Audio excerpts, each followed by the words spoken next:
Rapid action ব্যাটালিয়নের RAB নাম পরিবর্তন করার কথা জানিয়েছেন স্বরাষ্ট্র উপদেষ্টা lieutenant general of Jahangir Alam Chowdhury. একই সঙ্গে এটির পুনর্গঠনের কথাও জানালেন। মঙ্গলবার বিকালে সচিবালয়ে আইনশৃঙ্খলা সংক্রান্ত উপদেষ্টা পরিষদ কমিটির বৈঠক শেষে সাংবাদিকদের এক প্রশ্নের জবাবে তিনি এসব কথা বলেন।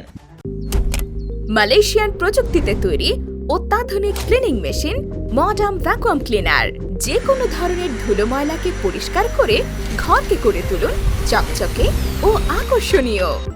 Modem, brand of luxury. স্বরাষ্ট্র উপদেষ্টা বলেন, র্যাবের নাম পরিবর্তন সহ বাহিনীটি পুনর্গঠনের বিষয়ে আলোচনা হয়েছে। আগামী সভায় নাম চূড়ান্ত হতে পারে। কী নাম হতে পারে সে বিষয়টি এখনও আলোচনায় রয়েছে।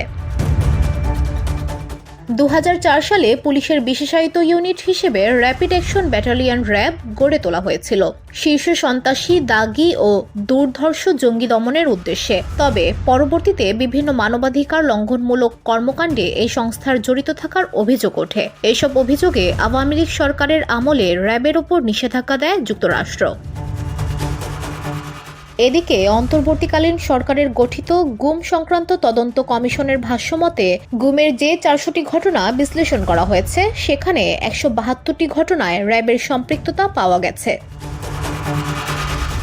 VOD Bangla news desk.